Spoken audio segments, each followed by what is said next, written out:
কেন্দ্রীয় শহীদ মিনারে ঠিক এই মুহূর্তে চলছে বৈষম্যবিরোধী ছাত্র আন্দোলনের মার্চ ফর ইউনিটি কর্মসূচি। পূর্ব ঘোষিত জুলাই অভ্যুত্থানের ঘোষণাপত্র দেওয়ার পরিবর্তে এই কর্মসূচি পালন করছেন তারা। মার্চ ফর ইউনিটিতে যোগ দিতে সকাল থেকে সেখানে জমায়েত হতে শুরু করেন বৈষম্যবিরোধী ছাত্র আন্দোলনের নেতাকর্মীরা। সারা দেশ থেকে শিক্ষার্থীরা সেখানে যোগ দিয়েছেন। তবে জুলাই অভ্যুত্থানের যে ঘোষণাপত্র দেওয়ার কথা ছিল তা আজ দেয়া হচ্ছে না। সোমবার রাতে এই সিদ্ধান্তের কথা জানানো হয়। এর আগে বৈষম্যবিরোধী ছাত্র আন্দোলন এবং জাতীয় নাগরিক কমিটির জুলাই বিপ্লবের ঘোষণাপত্র নিয়ে নানা আলোচনা চলে। 31 ডিসেম্বর 72-এর সংবিধানকে কবর দেওয়া হবে এমন ঘোষণাও দেওয়া হয়েছিল। পরে সেই সিদ্ধান্ত থেকে সরে আসে মার্চ ফর ইউনিটি কর্মসূচির ঘোষণা দেওয়া হয়।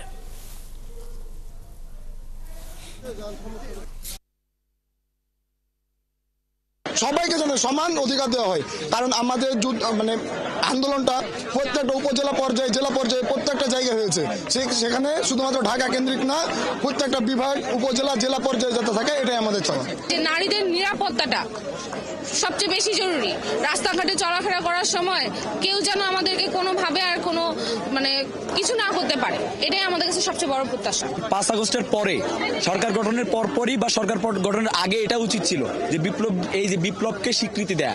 তাহলে এই 5 মাসে যে বিতর্কটার জন্ম দিতে পেরেছে আওয়ামী মিডিয়া সেল বা আওয়ামী বিভিন্ন প্রোপাগান্ডা গ্রুপ, এইটার সুযোগ ছিল না, বা বিভিন্ন রাজনৈতিক মহলের ফায়দা নেওয়ার কোনো সুযোগ ছিল না। বৈষম্যবিরোধী ছাত্র আন্দোলনে মার্চ ফর ইউনিটি খবরাখবর জানতে চাই। সে খবর রাখছেন সহকবি ইশতিয়াক ইমন, যোগ দিচ্ছেন শহীদ মিনার থেকে। এমন ঘন্টা পেরিয়ে গেছে এবং নিশ্চয়ই পুরোপুরি শুরু হয়ে গেছে মার্চ ফর ইউনিটি, এবং আমরা আসলে সে বক্তব্যে একটা আওয়াজও পাচ্ছিলাম। কি চলছে সেখানে, কি বলছেন আসলে নেতারা এবং সাধারণ শিক্ষার্থীরা যারা আছেন তারাই বা কি বলছেন, কি কর্মসূচি ঠিক এখান থেকে তারা ঘোষণা দেবেন বা এই মুহূর্তে পালন করছেন আসলে? আসলে আনুষ্ঠানিক ঘোষণার কথা যদি বলি, তাহলে এখনো আনুষ্ঠানিকভাবে এই সমাবেশ শুরু হয়নি। তার কারণ জাতীয় সঙ্গীতের মধ্য দিয়ে এই সমাবেশ শুরু হওয়ার কথা রয়েছে। কিছুক্ষণের মধ্যে জাতীয় সঙ্গীত জাতীয় সঙ্গীতের মধ্য দিয়ে এই সমাবেশের আনুষ্ঠানিক যে কর্মকাণ্ড বা কর্মসূচি সেটি শুরু হতে যাচ্ছে। এরই মধ্যে একেবারে প্রধান সমন্বয়ক যারা উপস্থিত হওয়ার কথা রয়েছেন, সাদ্দিস আলম, হাসনাত আবদুল্লাহ থেকে শুরু করে নাসিরউদ্দিন পাটোয়ারি, সবাই এর মধ্যে মঞ্চে এসেছেন। আহত যারা হয়েছেন জুলাই আগস্টের এই বৈষম্যবিরোধী আন্দোলনের সময়, তারা এরই মধ্যে মঞ্চে উপস্থিত হয়েছেন। শহীদের পরিবার যারা রয়েছেন তারা এসেছেন। বাংলাদেশের বিভিন্ন প্রান্ত থেকে এরই মধ্যে যারা এই আন্দোলনে অংশ নিয়েছিলেন তারা কিন্তু এরই মধ্যে এসেছেন। রাজনৈতিক দলের মধ্যে আওয়ামী লীগ, জাতীয় পার্টি এবং আওয়ামী লীগের সাথে যারা জোটবদ্ধ ছিল তাদেরকে এই কর্মসূচিতে ডাকা হয়নি, কিন্তু এর বাইরে সবাইকে আমন্ত্রণ জানানো হয়েছে। কিন্তু এখনো স্টেজে আসলে কোনো রাজনৈতিক নেতৃবৃন্দের বসার কথা না।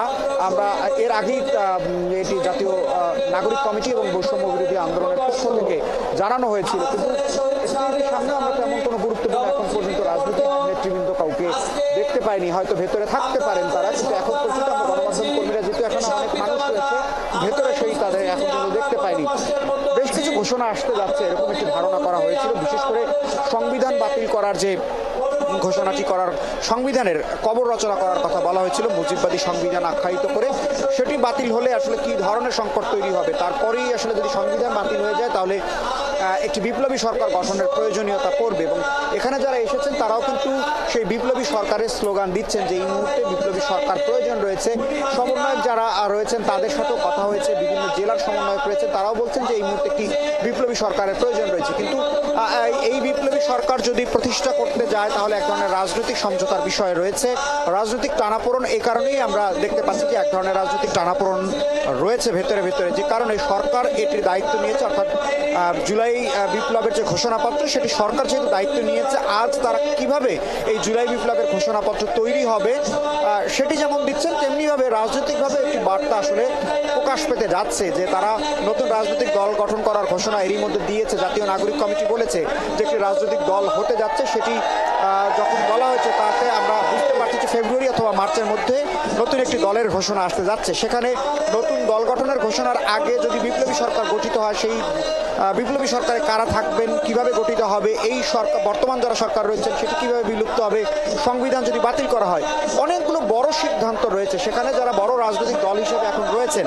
বিএনপি এবং জাতীয় পার্টি, বিএনপি এবং জামায়াত, তারা আসলে কিভাবে এই কর্মসূচিকে কিভাবে মূল্যায়ন করছেন তারও একটি রাজনৈতিক বড় বার্তা কিন্তু পেতে যাচ্ছে এবং সেভাবেই আসলে রাজনৈতিক মেরুকরণ হিসেব নিকেশ যাই বলছেন সেটি আসলে হতে যাচ্ছে। এখন প্রধান যারা সমন্বয়ক বা এই কর্মসূচির যারা প্রধান নেতৃত্ব দিচ্ছেন তারা কথা বলার পরেই আসলে আমরা পরিষ্কার হতে পারবো যে কি ধরনের ইঙ্গিত তারা দিচ্ছেন, কি হতে যাচ্ছে, সেজন্য অপেক্ষা। কিছুক্ষণের মধ্যে জাতীয় সঙ্গীতের মধ্য দিয়ে আনুষ্ঠানিক কর্মসূচি তারা শুরু করতে যাচ্ছেন। এরপর পর্যায়ক্রমেই তারা আসলে কথা বলবেন। এখানে যারা এরই মধ্যে নেতৃবৃন্দ তারা মঞ্চে আছেন তারাই আসলে ঘোষণা দিবেন কি হতে যাচ্ছে পরবর্তী কর্মসূচি এবং কিভাবে এই জুলাই বিপ্লবের ঘোষণাপত্র তৈরি হবে। সরকারের সাথেও কিন্তু এই নিয়ে গতকাল রাতেও আমরা দেখেছি যে যারা এই কর্মসূচির ডাক দিয়েছেন তারা সবাই কথা বলেছেন। এর মধ্যে কিন্তু সরকারের দুজন উপদেষ্টাও রয়েছে, অর্থাৎ ছাত্র প্রতিনিধি হিসেবে কিন্তু সরকারের দুজন উপদেষ্টা রয়েছে, নাহিদ ইসলাম এবং আসিফ মাহমুদ সজীব ভুইয়া। তারাও কিন্তু এখানে একটি বড় অংশ হিসেবেই থাকছেন যে তারা যেহেতু সরকারের ভেতরে রয়েছেন তাহলে যদি জুলাই বিপ্লব অর্থাৎ জুলাই বিপ্লবের ঘোষণা আসে এবং সেখানে সংবিধান বাতিলের একটি ঘোষণা আসে তাহলে বিপ্লবী সরকার প্রতিষ্ঠা হয়। সেই বিপ্লবী সরকার যে হবে সেখানে আসলে কারা থাকবেন, কিভাবে থাকবেন, সেটি বিএনপি কিভাবে দেখছে, জামায়াত কিভাবে দেখছে, নানান রাজনৈতিক হিসেব নিকেশ কিন্তু রয়েছে। যেহেতু নতুন বছর, আজ বছরের শেষ দিন অর্থাৎ 2024, একটি নতুন ইতিহাস সৃষ্টি হয়েছে বাংলাদেশে।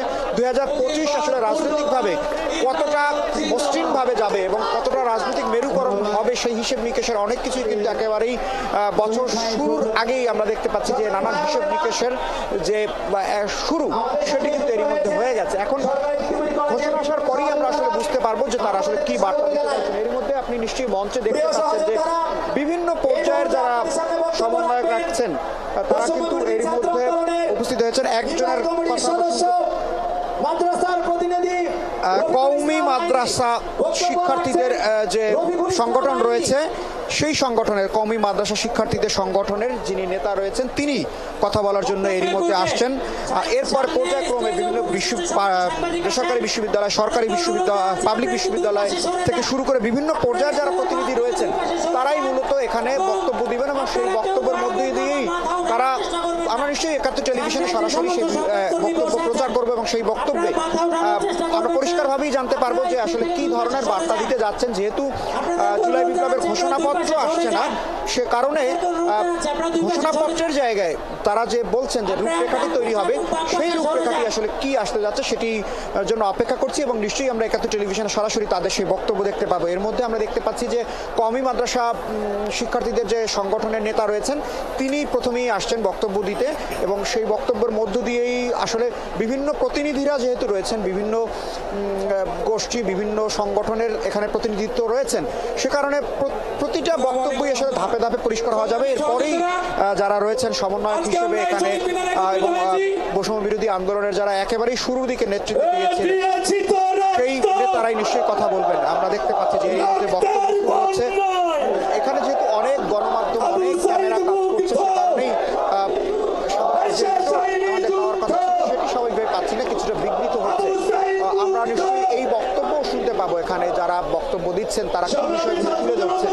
কিন্তু যারা এখন পর্যন্ত প্রান্তিক পর্যায়ে এসেছেন তারা একটি বিপ্লবী সরকারের কথা এর মধ্যে বলেছেন এবং বিপ্লবী সরকারের আলোচনা কিন্তু আমরা শুনতে পাচ্ছি যখন এই জুলাই বিপ্লবের ঘোষণাপত্র ডাক দেওয়া হয়েছে। কারণ জুলাই বিপ্লবের ঘোষণাপত্র ডাক যখন দেওয়া হয় তখনই দুটি বিষয় পরিষ্কার করে জানানো হয়েছে যারা এই কর্মসূচি ডাক দিয়েছেন যে সংবিধান, বর্তমান সংবিধান যেটি রয়েছে সেটি মুজিববাদী সংবিধান এবং সেটির কবর রচনার কথা বলা হয়েছে। একই সাথে আওয়ামী লীগকে রাজনীতি থেকে দূরে রাখার যেই কর্মসূচি সেটিও থাকছে।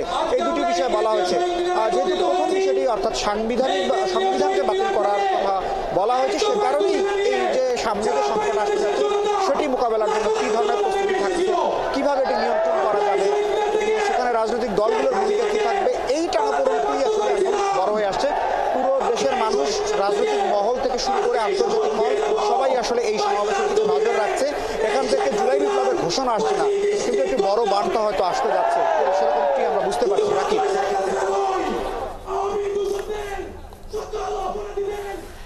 ইমন ইমন সেক্ষেত্রে আমরা যেটা জানতে চাচ্ছিলাম যে আপনার প্রতিবেদন আমরা দেখছিলাম যে আসলে 2024টা বাকবদলের বছর ছিল গণ অভ্যুত্থানের কারণে, এবং সেই গণ অভ্যুত্থানে যারা সামনে থেকে নেতৃত্ব দিয়েছিল, যাদের কথা আমরা সবচেয়ে বেশি শুনছিলাম, সেই সারজিৎ, হাসনাত কিংবা যারা এখন উপদেষ্টার মধ্যে আছে, আসিফ কিংবা নাহিদ, তাদেরকে কি আসলে দেখেছেন কিনা? আমরা সারজিৎকে দেখতে পাচ্ছিলাম। এর বাইরে যাদের কথা আমরা প্রায় সবসময় শুনে থাকি বা যাদের বক্তব্য গেল কয়েকদিন ধরে এই 31 ডিসেম্বর কেন্দ্রিক আমরা শুনছিলাম, তাদের সবাই উপস্থিত হয়েছেন কিনা? দেখুন, এখন পর্যন্ত উপদেষ্টা যে দুজনের কথা আপনি নাম বলেছেন, উপদেষ্টা নাহিদ ইসলাম এবং ক্রিয়া উপদেষ্টা আসিফ মাহমুদ সজীব ভুইয়া, তাদের দুজনের কাউকে আমরা এখানে দেখিনি যে তারা কেউ এসেছেন। উপদেষ্টাদের কাউকে এখনো দেখিনি আমরা যে তারা এসেছেন। কিন্তু এর বাইরে সার্জিস আলম, হাসনাত আবদুল্লাহ, জাতীয় নাগরিক কমিটির 147 সদস্যদের কমিটি জাতীয় নাগরিক কমিটির রয়েছে, তার বেশিরভাগ সদস্য আমরা দেখতে পেয়েছি। তার মধ্যে আহ্বায়ক থেকে শুরু করে মুখপাত্র, সদস্য সচিব, তিনজনকেই আমরা দেখেছি এখানে। মুখপাত্র হিসেবে সমতা শর্মাকে আমরা দেখেছি, আহ্বায়ক হিসেবে এখানে নাসিরউদ্দিন পাটোয়ারি তিনি রয়েছেন, সদস্য সচিব রয়েছেন। অর্থাৎ জাতীয় নাগরিক কমিটি যারা রয়েছেন তারা বেশিরভাগই কিন্তু এরই মধ্যে এসেছেন, এবং বিভাগীয় পর্যায়ে যারা দায়িত্বে রয়েছেন এবং কেন্দ্রীয় পর্যায়ে যারা দায়িত্বে রয়েছেন সবাই কিন্তু এরই মধ্যে এখানে এসেছেন। কওমি মাদ্রাসা শিক্ষার্থীর তিনি প্রতিনিধি হিসেবে এখানে রয়েছেন, নেতা এখন কথা বলছেন। তিনি বিডিআর বিদ্রোহ থেকে শুরু করে যে সকল হত্যাকাণ্ড গত 15 বছরে ঘটেছে, আলোচিত হত্যাকাণ্ড, সেগুলোর কিন্তু পরিষ্কার বিচার তিনি দাবি করছেন। এবং বর্তমান অন্তর্বর্তী সরকারের প্রতি কী ধরনের দাবি দেওয়া রয়েছে সেগুলো তারা কিন্তু তাদের পক্ষ থেকে সেই দাবিগুলো জানানো হয়েছে। এবং একটি বিষয় সবাই কিন্তু বলছেন যে মুজিববাদকে তারা কবর রচনা করবে। সেখানে সংবিধানের যে বিষয়টি বলা হচ্ছে সেই সংবিধানের কথাও কিন্তু পর্যায়ক্রমে তারা তুলে নিয়ে আসছেন। বিভিন্ন পর্যায়ের যারা এখন পর্যন্ত নেতাকর্মী এসেছেন, বিভিন্ন জায়গার সমন্বয়করা রয়েছেন, সংগঠনরা রয়েছেন, যেহেতু এরই মধ্যে দল গঠনের জাতীয় নাগরিক কমিটি একটি দল গঠনের ইঙ্গিত এরই মধ্যে দিয়েছেন, পরিষ্কার করেই তারা বলেছেন জাতীয় নাগরিক কমিটির আহ্বায়ক নাসিরউদ্দিন পাটোয়ারি। এর বাইরেও আমরা দেখেছি যে বিভিন্ন জায়গাতে কমিটি কিন্তু দেয়া হয়েছে। জাতীয় নাগরিক কমিটি গঠিত হচ্ছে উপজেলা ভিত্তিক, তারা জেলা পর্যায়ে কমিটি দিচ্ছেন, এবং কেন্দ্রীয় পর্যায়ে এখনো 147 সদস্যের একটি কমিটি কিন্তু তাদের গঠন হয়েছে। নতুন রাজনৈতিক দল হিসেবে তারা যখন আসতে যাচ্ছে তখন জাতীয় নাগরিক কমিটির প্ল্যাটফর্মে আসবে না, তারা নতুন কোনো চমক নিয়ে নতুন কোনো নামে আসবে। এবং তারা বলছেন যে আগামীর যে নির্বাচন হতে যাচ্ছে বাংলাদেশে, সেই নির্বাচনে তারা একটি বড় দল হিসেবে রাজনীতির মাঠে থাকবেন, এবং তারা সেই নির্বাচনে বিজয়ী হয়ে সরকার গঠনের একটি প্রস্তুতিও তারা এরই মধ্যে নিচ্ছেন। কিন্তু এর মধ্যে আমরা যে ধরনের এই যে জুলাই বিপ্লবের ঘোষণাপত্র বা এই মুজিববাদের সংবিধানের যে কবর রচনা, নানান ধরনের রাজনৈতিক যে হিসেব নিকেশ মেরুকরণ রয়েছে, সেখানে বড় দুটি রাজনৈতিক দল হিসেবে বিএনপি এবং জামায়াত, তাদের ভূমিকার দিকেই আসলে বড় করে তাকিয়ে থাকতে হচ্ছে যে তারা আসলে রাজনৈতিকভাবে এই যে নতুন যে দল আসতে যাচ্ছে তাদেরকে কীভাবে তারা গ্রহণ করছেন, তাদের অংশগ্রহণ কতটুকু থাকছে, তাদের কোনো নেতৃবৃন্দ এই দলে যুক্ত হবেন কিনা, কার কি ভূমিকা, এটি আসলে চুটচেরা বিশ্লেষণের বিষয় রয়েছে। এখানে এত সহজ হিসেব করে আসলে এখনো বলার মতো পরিস্থিতি তৈরি হয়নি এবং আপনার কাছ থেকে আসলে খুব চমৎকার করে পুরো পরিস্থিতি সম্বন্ধে ধারণা পেয়ে গেলাম।